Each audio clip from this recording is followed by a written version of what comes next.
चांदपुर में हिंदू रक्षा सेना के राष्ट्रीय अध्यक्ष एवं जूना अखाड़े के महामंडलेश्वर स्वामी प्रबोधानंद गिरी महाराज विश्व हिंदू परिषद के वरिष्ठ नेता संजीव बंसल के आवास पर पहुंचे।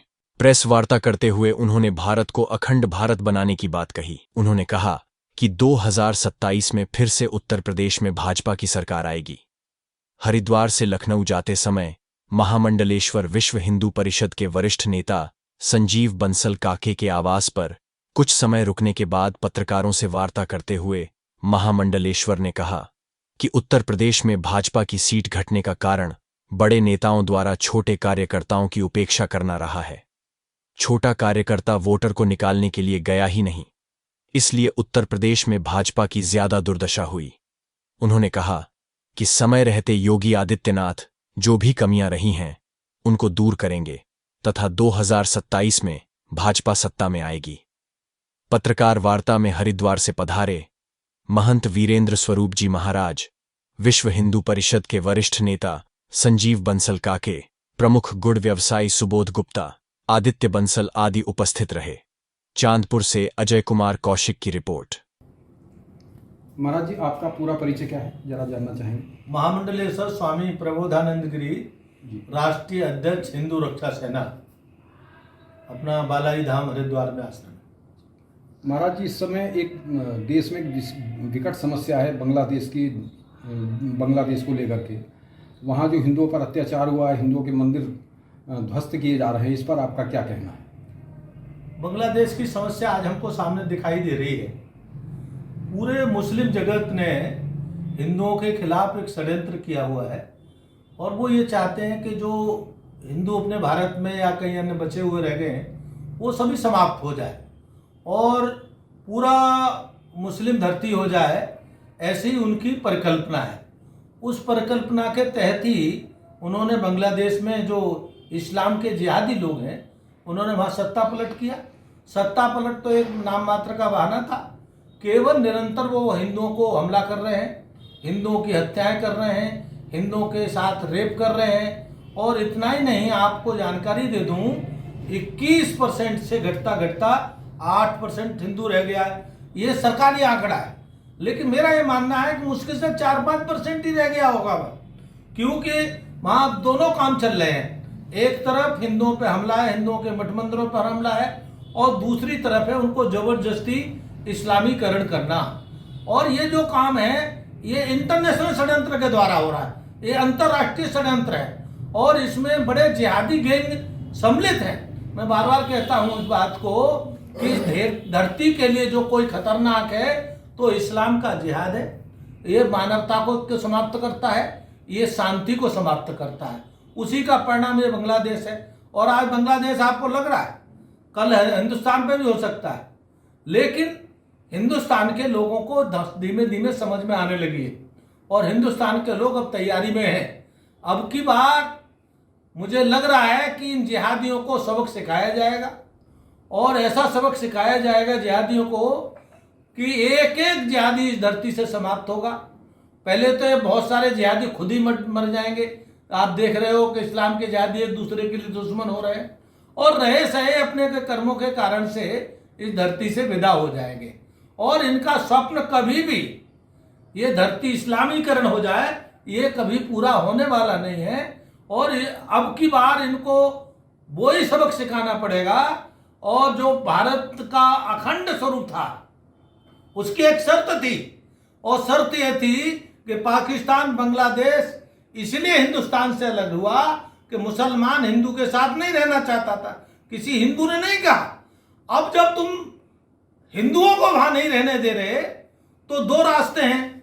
एक रास्ता तो यह है कि पुनः अखंड भारत घोषित हो, दूसरा रास्ता यह है कि एक एक मुसलमान हिंदुस्तान को छोड़ करके पाकिस्तान चला जाए, बिना विलंब करे, तो कहीं हिंदुओं का धैर्य टूट न जाए।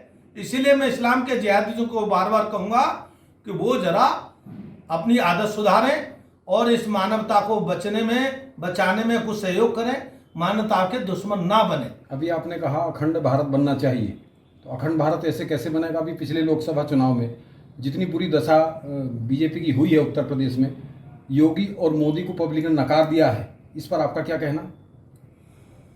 एक तो भारतीय जनता पार्टी के जो बड़े नेता थे उनका ओवर कॉन्फिडेंस था, और ओवर कॉन्फिडेंस इतना उनका बढ़ गया था कि उनको आकलन नहीं हुआ। जैसे कोई नाला कूदने वाला हो तो नाला कूदते समय उसको अपनी छलांग का आकलन होना चाहिए, इनको अपनी छलांग का आकलन नहीं था, और ये भ्रम में थे कि नाला 20 फुट चौड़ा है तो हम इसे कूद जाएंगे। लेकिन हुआ क्या, नाला तो कूद नहीं पाए, पहले ही गिर गए। इन्होंने पहले से 400 पार का नारा लगा दिया, और जो कार्यकर्ताओं की उपेक्षा की सरकार में रहते हुए, वो वास्तव में बहुत कष्टप्रद है। कहीं कार्यकर्ता को सम्मान नहीं मिला, और कार्यकर्ता को सम्मान न मिलने के कारण से आपने देखा होगा कार्यकर्ता वोट निकालने नहीं गया। वोट की कमी नहीं थी, वोट डालना भी लोग चाहते थे, लेकिन बड़ी मात्रा में वोट निकालना पड़ता है। इस बार वोट भारतीय जनता पार्टी का निकाला नहीं गया, क्यों? कार्यकर्ता ने कहा जब तुम मेरे बिना हमारे बिना ही कर लेते हो और 400 पार कर लोगे तो कर लो। दूसरा, मनमर्जी, राष्ट्रीय कुछ 2-4 नेता हैं जो बिल्कुल मनमर्जी करते हैं। जैसे आयातित लोग आए, कांग्रेस से आए, अन्य दलों से आए, उनको सम्मान से नवाजा गया, टिकट दिया गया, और जो कार्यकर्ता 20 साल 50 साल से काम कर रहे थे उनकी उपेक्षा की गई। इसके कारण से भी जनता में रोष था, और रोष का परिणाम उनके सामने आया। भारतीय जनता पार्टी ने अयोध्या में भव्य राम मंदिर दिया हिंदुओं के लिए, उसके बाद भी अयोध्या की सीट आप लोग नहीं बचा पाए, इसके बारे में क्या कहेंगे? आपकी बात में संशोधन कर दूं, लोकसभा अयोध्या सीट ही नहीं है, और हम तो ये कहते हैं घोषणा कर दें। अगर इनमें इतनी ताकत हो नेताओं में, चलो इनके इतनी बुद्धि तो आई कि ये लोकसभा अयोध्या बोल रहे हैं, और आप भी बोल रहे हो पत्रकार, फैजाबाद है। अयोध्या में भारतीय जनता पार्टी जीती है, फैजाबाद में हारी है। तो पहली बात तो ये। दूसरी बात ये है कि भाई अकेले फैजाबाद की बात क्यों कर रहे हो? नहीं, हम बद्रीनाथ बड़ी मात्रा में सीटें हार गए, और वो उसका मेन कारण ही है। मैं फिर कह रहा हूं, नेताओं की मनमर्जी, हठधर्मी, कार्यकर्ताओं की उपेक्षा, इसका कारण क्या रहा? और आप ये सब करेंगे तो आप सत्ता नहीं जीत सकते। इतना भ्रम क्यों हुआ है इस बात का? क्या अच्छे काम करे थे इन्होंने? देखो जी, सत्ता का जो है अहंकार सबको खाता है।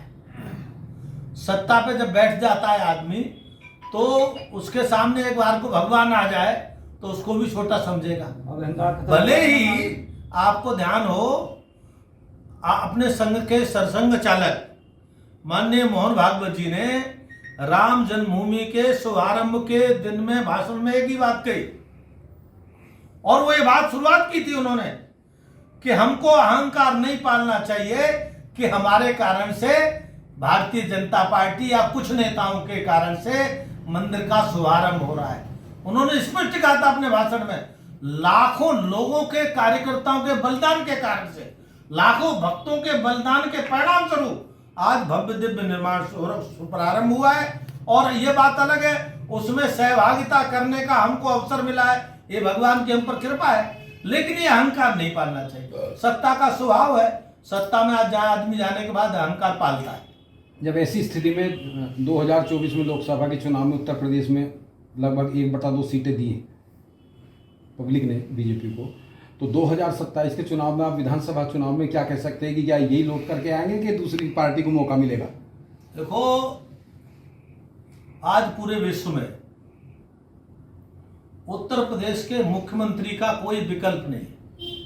मैं भारत में नहीं कह रहा, पूरे विश्व में आप सर्वे करा लीजिए, और जो पत्रिकाओं में छप रहा है वो बता रहे लोग, ऐसा दूसरा कोई मुख्यमंत्री नहीं है। एक बात। दूसरी बात यह है कि उत्तर प्रदेश का चुनाव उत्तर प्रदेश की सरकार के ऊपर होगा और मुख्यमंत्री पर होगा, और उनकी जो कार्यशैली है, आप देखिए, जिस निर्णय में 20 साल लग जाते थे वो निर्णय 3 दिन में हो रहा है।